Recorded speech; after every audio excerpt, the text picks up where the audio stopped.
Welcome everybody to the In the Dome podcast. Super excited to share what just happened. All right, so we just had Mike Commodore on the podcast, ex-Calgary Flame legend Mike Commodore, Stanley Cup winner Mike Commodore. You may have heard him. He's kind of transitioning into media. He's doing a lot of stuff on 960 right now. He was gracious enough to give us some time with him over the phone. We got into a lot of really interesting topics. He's kind of like a hot button guy right now with all the Babcock, Bill Peters stuff. So we got into some history just over 2004, the Stanley Cup run with the Flames, a little bit into his junior career, what it was like winning the Cup with the Hurricanes, and then we kind of got into some more recent stuff. Bill Peters, Mike Babcock, James Neal situation. So some really cool, insightful stuff from Mike, so hopefully you guys dig it. We had a fun time talking to him. Enjoy.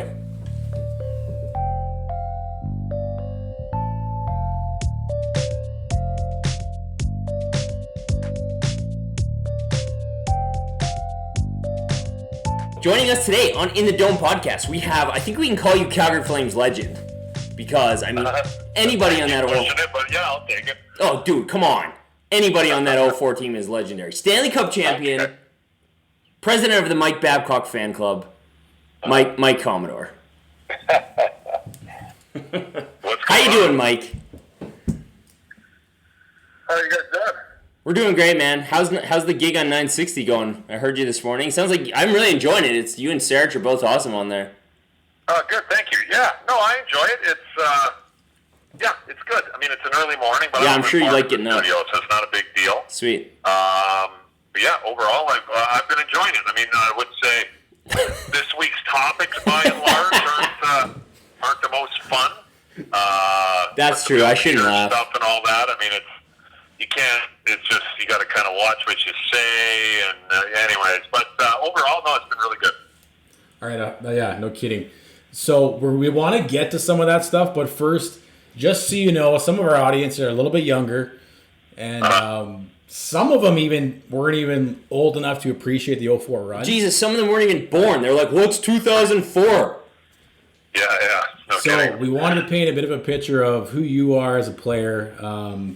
Sure. Just from Wikipedia, we found out you're born in Fort Saskatchewan, Alberta, just north of Edmonton. Yep. Did you play junior in Alberta, or where did you play junior? Yeah, my career path was I grew up in Fort Saskatchewan, just outside of Edmonton. I played minor hockey all the way through my first year midget in Fort Saskatchewan, and then my second year midget, which was my grade 12 year, I played in the AJHL it's not there anymore, but it was called the Fort Saskatchewan Traders. Right. My whole plan originally was to I was drafted by the Kelowna Rockets in, I don't know, whatever the last round of the draft is, WHL back in. I'm not sure which one it was. Yeah. It was Tacoma, actually, but they had moved to Kelowna. Right. And anyways, my plan was to do that, but my parents wanted me to finish high school before I went and did the junior hockey thing. So I came back home, played Tier 2, AJHL, and colleges came and visited. I actually ended up going and playing hockey at the University of North Dakota for 3 years in the United States. Cool. Yeah, I know it was right about that time that the NCAA route became more of like a valid option for players. Yeah, I would agree with that. I would say there were always some guys going down there for sure. They've been going down there for years, but I would say, that was probably about the time, maybe a little bit after, where you had more, at least from what I remember, where you had a few more guys that were really, really highly touted guys not going to junior and going to college. So, I mean, off the top of my head, guys, Canadian guys would be Jonathan Taves would be one that went to North Dakota, which, just that kind of stuff. A highly touted guy like that usually goes to the WHL. So, both paths, I think, are good. I think it depends on the individual, and there's a bunch of things that go into it. But I think both. It would be interesting. I had a great time in college. Don't get me wrong. I had a lot of fun. We won a national title. It was awesome. It would be interesting to see if you could do it all over again, to see how it would have worked out going the other way. But both options are good. Yeah, totally. Okay, cool. And then obviously drafted in the NHL, the second round, 42nd overall to the New Jersey Devils. What was that draft day like? Yeah, it was it was good. I had no idea where I was going to go. I didn't even think about the NHL. I mean, I never thought about playing NHL hockey, or playing hockey professionally. Never mind the NHL. I seriously never even considered it until I was drafted. Then I was like, wow, I guess somebody likes me. Right. But yeah, it was interesting. I went and did the combine, whatever that is, a month before the draft or whatever that time frame is. And, I don't know, I probably did about 8 or 10 interviews, and New Jersey actually had asked me, I did an extra workout for New Jersey, and then they asked me, hey, are you going to the draft? And I just said, I said, no. I'm like, you know what? I'm like, my parents live in Fort Saskatchewan. The draft was in Boston, so all the way across the country. Right. I'm like, I'm in North Dakota. I got to work. I'm like, look, I'm not going to be a first-round guy. I'm like, I don't really see, I don't think I'm going to go. Yeah. And then New Jersey told me then, they were like, hey, you should book a flight and tell your parents to come. So that was I knew that New Jersey was interested. But yeah, it was interesting. So sat in the first round. That was like the first time ever in NHL draft. The '99 draft is like one of the worst drafts ever. It really is. It's like half the first round didn't even play. Was that the Patrick Stefan draft? The Patrick Stefan, yeah. Yeah, that's a... It was Patrick Stefan and the Steens. I mean, you could make a legit argument, or it wouldn't be that hard to make the point that maybe the best player in the draft, or for sure one of the best, was the last pick overall, and that was Henrik Zetterberg. He went dead last. Oh, wow. He probably should have went first. You think? Yeah. But yeah, it was a good day. I flew out to Boston, sat through the first round. I didn't. New Jersey was picking. I kind of thought New Jersey liked me, and I kind of thought Washington liked me. New Jersey had a pick right at the end of the first round. They didn't use it. They picked a goalie. And then Washington had, I think it was either 3 or 4 picks right at the beginning of the second round. And so I was sitting there, I'm like, wow. I'm like, I think it's probably going to be Washington with all these picks. And then, they draft somebody else. And I think they drafted all D-men too, but they didn't take me. So as every pick goes by, my dad's like, I knew we shouldn't have came here. This is bullshit. Sitting here. And then New Jersey got their second pick of the draft and took me. So it was good. It was a good experience. That's cool. So that was Lou Lamoriello then. Did you ever have any experience with Lou? Yeah, that was Lou Lamoriello. Yes. I have a few experiences with Lou. I was with New Jersey for 2 years. You know what? I respect Lou. New Jersey, I would say, looking back, probably wasn't. I split my 2 years in New Jersey. I basically played the same amount of games in the NHL as I did in Albany in the American League. New Jersey was a great place to play. I mean, they won the Cup the year before. Like, don't get me wrong, very successful. But I think New Jersey would have been a better place for me to play when I was a little bit older. I think going there at 20 years old. I mean, Lou, the stories abound about him. And like I said, I do really respect Lou. But some of the stuff he does, and still to this day, I'm like, that's kind of stupid. Like, I don't really get it at all. But whatever. It was a good time. It was hard work. That was back when they could hold camps in the middle of the summer. So, like, training camp started for the regular players, middle of September. Well, the rest of us that were in the organization, like our training camp started August 1st. We were doing 2-a-days all the way till training camp. So it was interesting. It was definitely different. But I'm glad I went through it.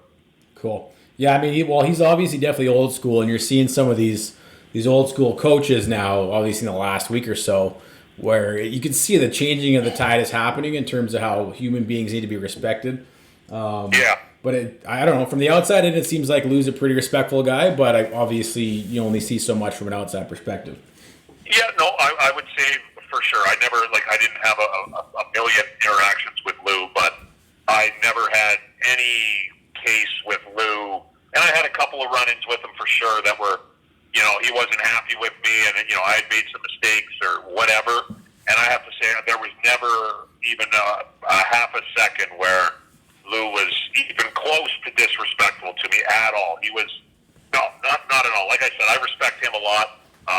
We didn't always see eye to eye. I think that would be fair to say. Yeah. But there was definitely respect coming from me to him. And I would say for a young player that hadn't done anything, Lou So then you spent basically 2 years with the New Jersey Devils organization before doing a quick stint through Anaheim to get to the Calgary Flames organization. And in the second year here, obviously that was the famous 04 run where it was in. I was at that game, by the way. Okay, yeah. The argument could be made that puck was in. That's about as close as you get to winning without actually winning. Right. So just curious, as getting back to kind of this, hockey talk, what made that team so successful? Obviously, you won a cup 2 years later with Carolina. Maybe there were some parallels, I'm not sure. But just kind of like, can you speak to what it takes to win a Stanley Cup or get that far into the playoffs? Like, what does the makeup look like? Yeah, well, I think it's a really good question. It's a hard one to answer. I think as far as if I'm going to make parallels between the two, like why were we successful in Calgary? I would say we were successful because I think the one constant, at least in my experience, is that by and large, like the guys in the room have to respect each other. And I'm not saying you have to like everybody in the room. You might not like, but you have to respect one another for sure. Yeah, that's big. Why we were successful in Calgary? I mean, I would say we had a couple of superstars. Mika Kiprusoff was unreal. Yeah. Jerome McGinley was unreal. They were kind of driving the bus. And we had a bunch of other players that were really good. We were responsible defensively when we weren't. Mika saved the puck. Yeah. And I would say a big part of our Calgary team was we were tough. Like, we were not an easy team to... And I'm not talking just fighting. I mean, we were very tough in that way with Olawa and Simon. We had a bunch of guys that could fight if it came down to that. Yeah. But we were like, they couldn't have been much fun playing against us because we had a bunch of guys on the team that were... A good portion of that team was hard to play against. And I think that's why we were successful at Calgary, or a major reason. In Carolina, it was different. I mean, the rules changed too, so that was one thing. That no more hooking and holding. Yeah. They're speeding the play, pacing the game up. In Carolina, I think the reason why we won is I think our Jim Rutherford had assembled a team and a coaching staff and players, and I think we just kind of adjusted to the rules a little bit better than everybody else did. I mean, those were huge adjustments that year. Yeah. And we had a team that was built on, like, skill. We had, I'm going to get this number wrong, but I think we had at least 6 guys that scored 20 goals. So we had a really balanced lineup. We had a couple of superstars, too. I wouldn't say quite. Well, Cam Ward was a superstar in the playoffs, but he didn't play much during the year. I mean, Eric Stahl, he was a superstar. I wouldn't say he's quite... Yeah. Jerome. I mean, Jerome did a lot of nights. It was like, man, it feels like Jerome's doing everything out here. Yeah. I wouldn't say it was quite like that with Carolina because he had more help offensively for sure. I went to the finals in back-to-back years because there was no NHL in the 04-05 team. But I would say, they were two very different teams. I would say. Okay. If there was, and you got to be lucky too, to be honest. Yeah. Lucky. I mean, you got to work your ass off, and I'd be lying to you. I mean, there's luck involved. Well, yeah, I remember you guys were on the ropes there in Carolina. You lost the first 2 games that year. I remember that. That was kind of the turning point when Cam Ward went in net, so definitely. Yeah, I remember that too. Yeah, we lost the first 2 games at home in Montreal. And Gerber wasn't feeling well, but by no means was it Martin Gerber's fault. We were terrible. And, I think there wasn't a team meeting or anything, but I just remember kind of driving home. And I remember talking to my old man, and my old man was like, well, you guys have had a good year, and I'm like, I hung up the phone, and I'm like, you know what? I'm like, fuck that. I'm like, yes. We did have a good year, but I'm like, we just finished 1 point out of first place in the East. We got a good team here. I'm like, I got to be better. And I'm like, hopefully everybody else is too, and it just worked out. Awesome. Well, we often say that we're definitely indebted to the Carolina Hurricanes for beating the Edmonton Oilers. Oh my God, dude! It was my pleasure. Seriously, thank you so much. And just back to the 04 year for just 1 sec. Like, that's got to be a really crazy experience because I mean, you had played a little bit for the Flames organization, but to be thrust into you played over 20 games that year in the playoffs.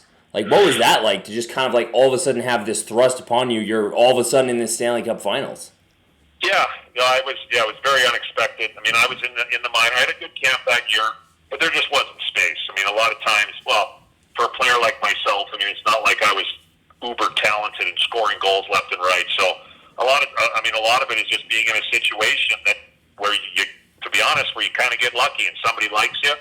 And I had a good camp, but there was I think we had 7 or 8 defensemen on one-way contracts, and I wasn't on a one-way contract, so I wasn't going to start the year here. And, I was pissed, but I understood that. I came up halfway through the year at the All-Star break. I played a couple games, blew my shoulder out, and I missed 6 weeks or something like that. And then I came back, played a few games right at the end of the regular season, and then the playoffs started. And I was like, oh, yeah, that's great. And everybody was pumped around here because it's been a while. Yeah. But I wasn't in the lineup. I didn't play the first 2 games. So I'm like, well, I hope this works out. Everybody's excited. But we're playing Vancouver. Vancouver was unreal that year with Bertuzzi, Naslund, Morrison, and the list goes on. Oh, yeah. But then, I got lucky, and I think it was, I can't remember if I went in for Tony Littman or Denny Gauthier. I can't remember. It was one of the two. I went in Game 3. One of them got hurt, and then the next game, Game 4, the other one got hurt, and Commodore came in. So that's how we both got into the lineup. And then after that, it was just kind of, we weren't expected to beat Vancouver. We weren't expected to do anything. And then all of a sudden, we beat Vancouver. And then Detroit comes to town. It's like, well, they're the best team in the league by a decent margin, probably. Yeah. We ended up beating them. And once we beat them, that was when I remember a meeting we had in the locker room there after we beat Detroit, like the next day or whatever. And we had a meeting. And I remember Darryl saying, hey, we just beat the best team in the league. Now this is serious. We can win this whole thing. And that was kind of the point where it was like, oh, let's just go as far as we can and see what happens to, like, we can win this thing. I mean, we just beat the best team. So, yeah, it was interesting. It was a really fun time for me. I was living in a hotel downtown, because I got called up. I wasn't getting a place here. The Flames were putting me up. So, it was a lot of fun for me for sure. And it was definitely kind of I played in the NHL before with New Jersey, but then my third year was tough, and then that was kind of a kickstart to get me going again, and off I went. Very cool. And just one more on the 0-4 run. There were so many guys on that team who were just so underrated. Is there anybody, like 1 or 2 guys to you that just kind of like really stick out as like, now that's a guy even fans don't know, like, wow, he was amazing during that run? Because there were so many guys, but just from your perspective. Yeah, God. That's a really good question. I'm trying to think back, like, on who was, I mean, it's not like a lot of these guys went unappreciated, but off the top of my head, I mean, I don't think anybody really knew how good, like, I think Andrew Ference was an excellent defenseman, and he played a long time, and he won a cup in Boston. Like, I don't think he was underappreciated, but I think he flew kind of under the radar a little bit. Yeah. And I'm trying to think of a forward. I guess I'll just go with the first name that came to mind, Billy Niemanen. Yes. People around here remember him, but it's not like he was around forever. No. He was a pain in the ass, awesome. to play against. I'm sure he was. Yeah. I guess those would be the 2 that came to mind. That's awesome. That's so cool. So we talked about some winning teams. If you look at the Calgary Flames team today, do you think this team has what it takes to go deep, like do a deep playoff run, potentially win a Stanley Cup? I mean, to this point in the season, no, I wouldn't say that. They haven't played very well. Yeah. Do I like their team on paper? Yes, I do. For me, it's like last year. I mean, they had an excellent year last year. They were supposed to maybe battle for a playoff spot. They end up winning the West. And then the playoffs come around, and they got punched in the face, and they were gone in 5 games. It probably should have been 4. I mean, can that roster, do I think they could win? Yeah, sure. Why not? But at the same time, like, I need to see the top guys on the Flames play well in the playoffs. That's what I need to see. I hope I see it. Like, I like these guys, and I'm in their corner. But to this point, like, the top end guys in the Flames, from what I've seen in the couple playoff rounds or a couple times they've been to the playoffs, it just hasn't worked out. So if they can get that going, then yeah, why not? Okay. If you sit in the GM armchair real quick, what do you need to add to this team, do you think? Well, it's so hard to add anything because every team's up against the cap. Yeah. I don't mind it. I mean, the goaltending actually has been really good. I wouldn't touch the goaltending. I mean, Riddick's not doing all he can do here. Yeah. I mean, I guess if I had to pick something. I mean, I guess it would be nice, and I couldn't even think of a player off the top of my head, but it would be nice if, and these guys don't grow on trees, but it'd be nice if you could find a top end, a top two-line guy that could finish a little bit, and that was hard to play against, if that makes sense. Yeah, 100%. totally. Like that could create a little bit of space for himself, where people were a little leery, and a guy that was, had a little bite to him. I think that would help this team a lot. Kind of like a Ryan O'Reilly type player? Like a Jamie Benn type. Jamie Benn. I'm not saying Jamie Benn, but something like that. Somebody that, but that's, like I said, that's not, Jamie Benn doesn't grow in trees. So. I thought you were going to say James Neal. That's actually that'd be sweet, actually. The real deal tried it here once. It didn't work. Now that Bill Peters is gone, maybe, but yeah, I think that ship sailed, unfortunately. All right, it's a good segue. We've been really curious as fans to kind of we don't really get a sense of what goes on in the locker room. And obviously the biggest reason why I asked you this next question was the obvious kind of rift between James Neal and Bill Peters last year. But when James Neal was sent out of town, the kind of message, not necessarily from Brad Treliving, but the fan base almost assumed, is that James Neal was a bit of a cancer in the room, so to speak. Wasn't going to work out here in Calgary. We're just kind of curious from a player's perspective, like, how real is that when a guy is good or not good for the room? You hear that all the time. Yeah, if a guy's not good for the room, that's definitely not good. No, you don't want that in your locker room. I mean, I will say, and I guess you guys take it, I'm buddies with James. But I wouldn't say, I don't think the reason why James Neal got traded wasn't because he was a cancer in the room. I'm not in that dressing room. I'm not anywhere near it, so I can't speak to exactly what went on in there. I have no idea.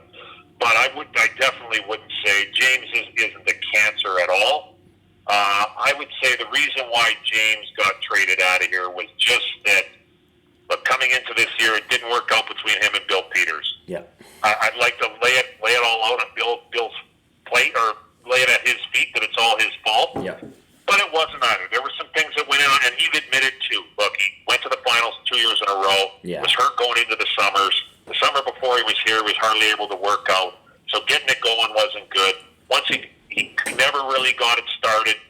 And, I think if you ask him in honesty, it was the first year that he had a bad year in the NHL. Yeah. It was in a Canadian city, so it's not like you can really get away from it. You're not sitting in Nashville or, Vegas where, you can kind of get away from it a little bit. Everybody in town knows who you are.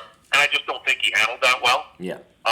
But at the same time, it's like he also, I don't think Bill Peters and Brad were on the same page. I mean, James Neal, if you look at his career, James Neal needs to play with somebody that can get him the puck. If he plays with somebody that can get him the puck, he's going to score you 20-plus goals. Yeah. If you don't, as we found out last year, he's not. And the idea, if you're going to sign a guy for 5 years, $5.75 million, I think Brad's idea was, he'll fit in perfect with Monahan and Gaudreau. Yeah. Well, they traded for Lindholm. Lindholm is Bill's boy. Lindholm was originally brought in here to be the third-line center. Well, Lindholm, because of his history, I'm assuming, with Bill in Carolina, he got the first opportunity at that top line, and he played great. So James never really got the opportunity that he thought he was going to be afforded. Okay. I mean, it's really interesting when you look at the success pretty much the exact same team had last year versus the struggles. I know it's still semi-early on, but the struggles that we've seen so far this year, I mean, just as a fan, you kind of start to scratch your head and wonder why. And, I mean, there's some things from last year that we saw, how Bill handled the Frolik situation, even some of the coming down the stretch, how he always preferred to play Smith over Ritter, and then the whole thing with James Neal. And then you see some of the stuff in the preseason where he's calling out guys like Dubé, Shillington, I don't know. I, for one, can't help but start to think, does Bill Peters not necessarily have the right friendship or whatever you want to call it with the players? Do you think that was starting to become a thing? I mean, now that all this stuff's coming to light with the whole Babcock situation last year, and now it seems like it's shifting over now that a very similar, outing is happening with Bill Peters. I don't know. I for one can't help but wonder if some of that was happening with this group, I don't know what your take on that is. Yeah, it's a good question. I mean, I don't know the temperature in the locker room as far as whether they like Bill Peters or had any respect for him. I don't know. I mean, now, as you sit here and, what's happened since Monday evening, I mean, it's the picture is starting to be painted here that maybe Bill Peters isn't that great of a guy. Yeah. And I'm not talking about a hard coach. Like, I've been on the radio here all week, and it's like, well, you don't like a hard. It's not about having a hard coach. That's not it. People that are saying that are completely missing the point. Yeah. There's a difference between being a hard coach and being a disrespectful, arrogant asshole. Those are two totally different things. Yeah. If you mistreat people, like, you're not a hard coach. That's not what a hard coach is. You mistreat people, you're just a piece of shit. Yeah. That's what it is. Yeah. It's like you can treat people properly and with respect and still be hard on them. And I think I mean, look, I'm reading like you guys are when things are coming out, and it's like the picture is starting to be painted that, Bill Peters might not be that great of a guy at all. So maybe that has something to do with it a little bit. I don't know. If so, I guess we'll find out because Bill Peters is not going to be coaching here anymore, so we'll see how that goes. Yeah. But yeah, I mean, I think a lot of it too is just as a team, they just really they were getting beat all over I don't know. That's just they're not engaged, or some of their games there have been they're getting beat all over the ice, and I don't know. I mean, last year was a pretty good year. It was an awesome year for them during the regular season. It's like, oh, we're down a few goals, no big deal. We'll win in the third, and it's like that's great when it happens, and it's nice to have that ability and that confidence. But it's like you can't rely on that. Like, well, we've seen that this year. It's like, well, they've been losing basically every game going into the third, and it hasn't worked out so well. Now it's worked out as well as they could probably hope, in that by some of the numbers, they should legitimately be right, if not at the bottom, near the bottom of the league. Yeah. But yes, they play more games than everybody, but they're still right there. So that is a great sign. Like, that's probably pretty fortunate. Yeah. So I guess we'll see if things change a little bit with Jeff Ward. Okay. All right. Well, last question for you. I know. Just going through your own history and going through coaches. Obviously, you had a little bit of time with Babcock, and then when you went back to Detroit, I know Bill was the assistant there, so you had probably a short window of experience with him. I know on the sin bin you referred to Bill as Bill Babcock Peters. Billy Babcock, Billy Babcock. What was your take, just from a player experience of Bill? Like, do you see any correlations with what's coming out now, or? You know what? Being completely honest, as far as my personal experiences, I had Bill as a D coach in Detroit. My personal experiences with Bill Peters, I have nothing to complain. He was fine. I mean, I was on the team in Detroit, and yeah, sure, I played a few games. I played the month of January. But other than that, it was really like I wasn't there. I mean, I showed up to practice. Like, they call guys up from the minors to scratch me. That wasn't Bill Peters. Like, Bill Peters ran the D and said yes to Babs. Yes, Babs. Yes, Babs. That's what it was. Basically, from what I saw, that's what it was. So personally, I don't have any experience, and I can't even really comment on, like, his coaching ability on the bench as a D coach or anything like that. Because I just don't have enough experience to say anything that would have any value. But I will say, now that we're seeing other things that are coming out here over the last week, Mike Babcock and Bill Peters have known each other for a long time.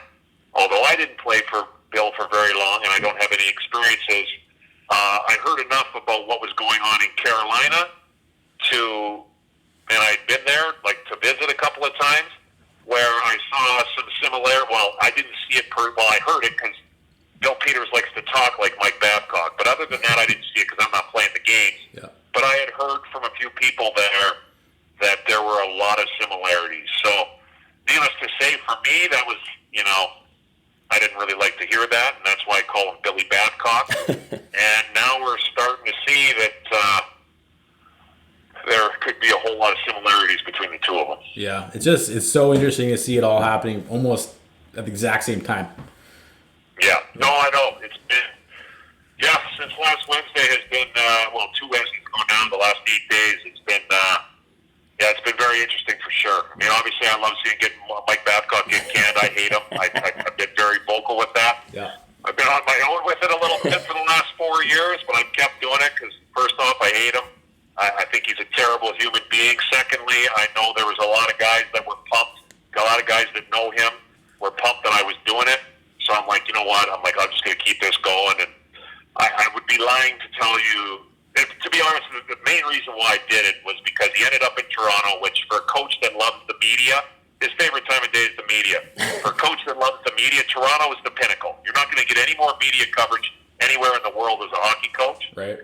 And I was just sitting, you got to see this guy on TV every day here in Calgary. It's rammed down your throat. This guy's putting out books on like leadership and how to treat people. And I'm seeing this, and I'm like, to be honest, that was the main reason. It wasn't even really. Yes, it was because of my experiences with him, but it was those two things. Like, this guy's fucking writing books about leadership and how to treat people. Yeah. This guy's an advocate for mental health. Yeah. And yeah, okay, that's great. You know that the head coach of the Toronto Maple Leafs is an advocate for mental health. That's great. There's something there.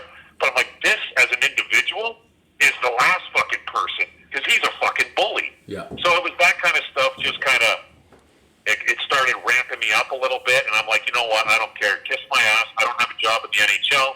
Nobody can fire me or ban me or blackball me. I don't care. I have no desire to be a coach or anything like that, so I don't care.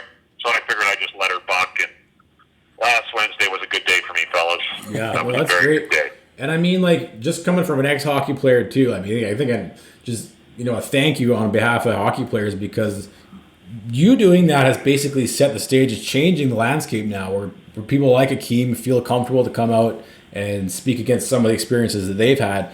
So I think, really, you're kind of paving a new path. Almost the frontier of this movement of like, let's clean up hockey from coaches down and even some of the hazing that goes on. So, thanks for doing that. Yeah, no, thank you very much. The only thing I would say to that, and thank you very much, is I just hope, and I have no control over it. Like, mission accomplished, Babcock got fired, and this other stuff has started rolling. My hope is that I really hope the guys, like I touched on earlier, there's a difference. There's a very big difference between a coach being hard on you, and maybe hollering at you, and being a tough coach. He's hard on you. I guess he's trying to get the best out of you by being hard on you. Yep. I think that's fine. I get that, but there's a line that can be crossed where it gets into being disrespectful, treating people extremely poorly. And I just think that shit can go. The hard coach, the tough coach, I hope that sticks around. I've never had anything against it. I had a couple of tough coaches, and I enjoyed them. So I just hope this goes down the appropriate path, I guess. 100%. Totally get it. Awesome stuff, All right, Mike. boys. Thanks so much for joining us. We really appreciate it, buddy. Thanks for everything you do in the community for the Flames. I know you still do some stuff. You're killing it on 960. Anything else you want to plug or anything? Anything else you're up to? No, you know what? I think I'm good. I'm on the radio. Get an N1 T-shirt, I guess, if you want. Yeah, buddy. Although coming from the States with the exchange rate, it's a rip-off. So I should open up a store here in Canada. That would be a way better deal. But, no, I'm good, fellas. I'm all set. Thanks a lot for doing this, man. Thanks, man. Take it Anytime. easy. Take care. Have a good night, boys. You too. Well, that was fucking awesome. That was pretty sweet. I hope it sounds okay. Yeah, we haven't even listened to it yet. It was over the phone, obviously, but...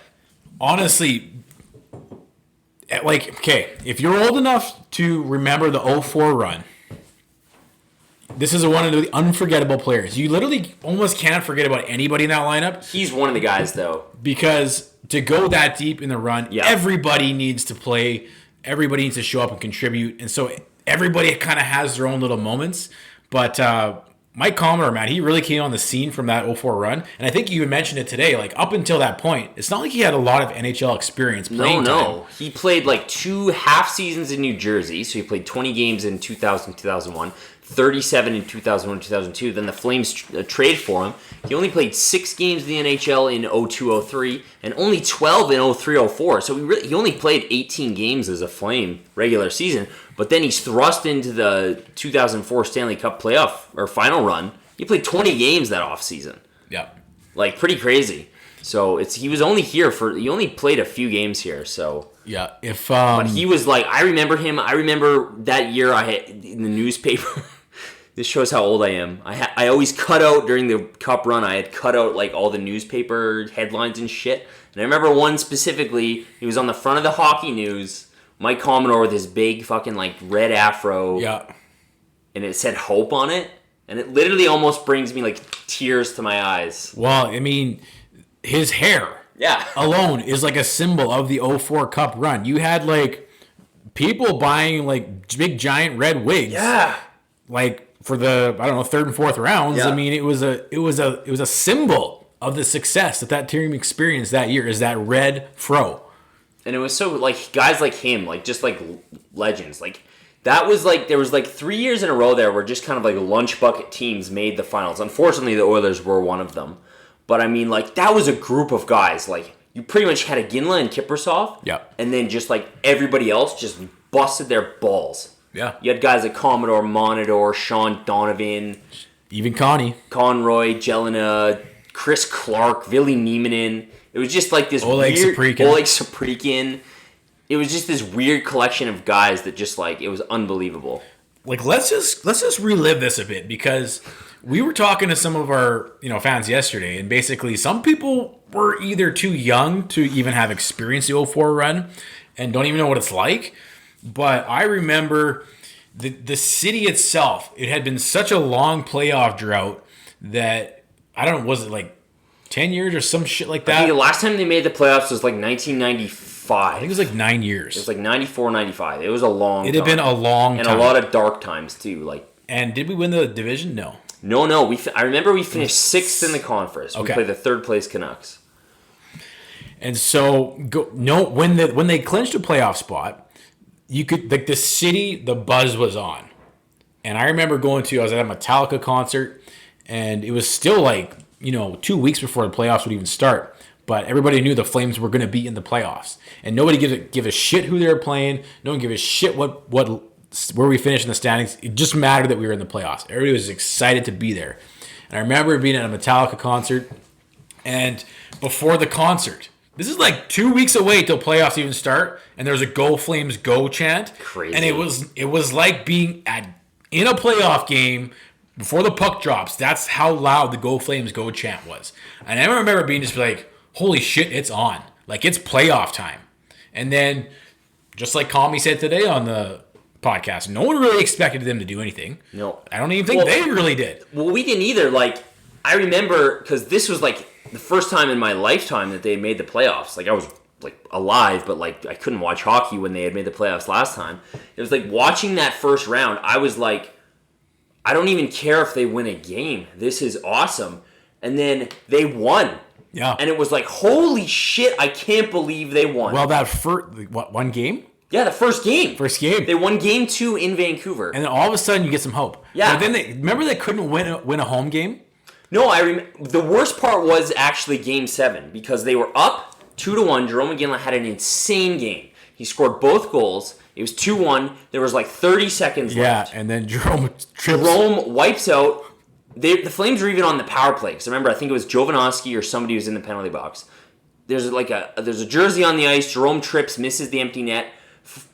Canucks come down, score. Morrison. With like literally like 3 seconds left. That was a heartbreaker. In the third period to tie the game. I was like, it's done. Too bad. Yeah. Until they win in overtime. Was it Martin Gellner? Martin Gellner. I remember where I was, what I was doing, what I was wearing. Like, it was just unbelievable. Now, I don't know.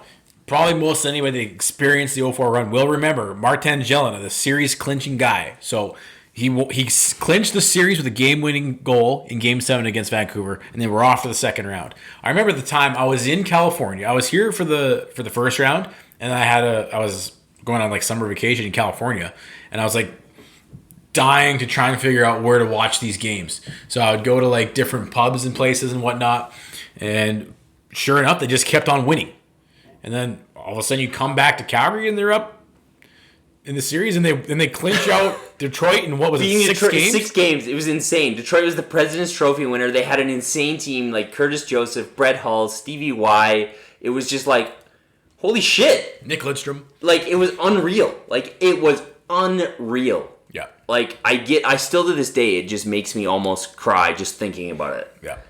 And then you go to the third round, San Jose. And I think in the third round, it was like... Did Martin Angelina score the series-winning goal against Detroit as well? Vancouver, Detroit as well. And then you're into the third round with San Jose. My brother and I are like, fuck it, we're going. We're going. We ended up sneaking into Game 6 against the San Jose. Yeah, they beat them in 6. And we were there for that winning. Marty Jelena scored the winner of the series that game, Do you know, like, how crazy nutty that is? It was nuts. It's like you can't even chalk that up with many other things. For me, that San Jose series is my favorite. I remember watching every second of that. So many good goals. Jerome McGinley scoring a shorthanded goal in San Jose. Steve Monadore's Game 1 overtime winner is probably my favorite Calgary Flames moment of all time. Just, oh man. Then they go to the finals. They went to 7 games. Like, can you believe that they were that close? No. Like, it's still astonishing that they were so close. They were in the finals against Tampa, and everybody knows it was in, believe it or not, I was at that game as well. Yeah. I remember where you snuck in. My brother and I also snuck into that game. It's a long story, but I remember sitting with him at the game and being like, is there anywhere else in the entire planet that anybody could offer you that you would rather be? And no. The answer is no. You want to be at the game where Lord Stanley's Cup is in the building and you have a chance to see the Calgary Flames win the fucking Stanley Cup. Anyways, regardless... It's just for a lot of the listeners who may be not old enough to remember, it was insane, and it really makes you now being in this situation, because after that happened, I was like, oh, this is going to happen every year. We're going to be in the Cup final every year. It's not even come close in, what has it been? It's been it's been like 15 years. Yeah. And it's like, when these things happen, you have to savor them, you have to enjoy them, you have to appreciate every single moment, because it very rarely happens. Yeah. Anyways, just on that tangent. But yeah, Commu was great. Yeah. Really glad we got him on here. And then a few other things we talked about, kind of enlightening, because... You know what? The conversation we just had was very refreshing, because of all the dumb shit that's going on with Bill and all the shit. Yeah. You forget that hockey's awesome. Anyways, we talked about Bill Peters a bit. What was it? You know what? I think on that? I think my biggest takeaway is that everything gets blown out of proportion. You know, Bill, if there is an issue with him and the players, it's probably not as big as... Yeah. Well, he made a really good point, I thought, and he stressed it toward the end there. He was like, I want to be clear.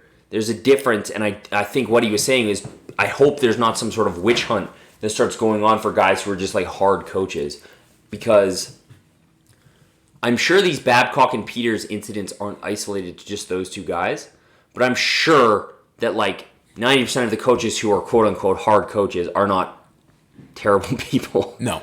And I mean, it's the last thing you want is to hockey to pendulum swing to a place where everybody gets way too soft. Yeah. And then, but yeah, I totally get what he's saying. But there is a fine line. I mean, the fine line, as soon as you start becoming an actual dick and a prick to people. And arrogance.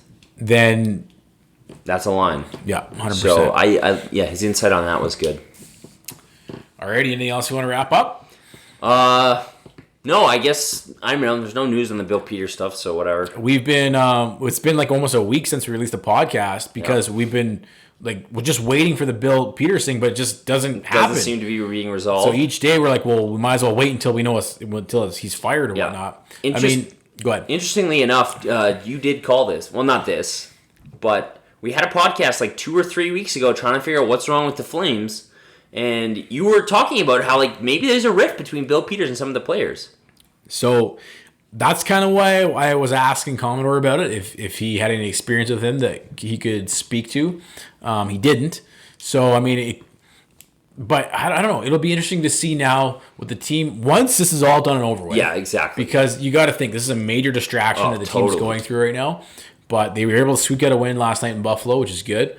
But we'll probably get to start to see if this team seems any lighter. It sounds like they are. It sounds like they're having more fun, and I don't know if that's just because they're coming out of the slump and it's just time-wise.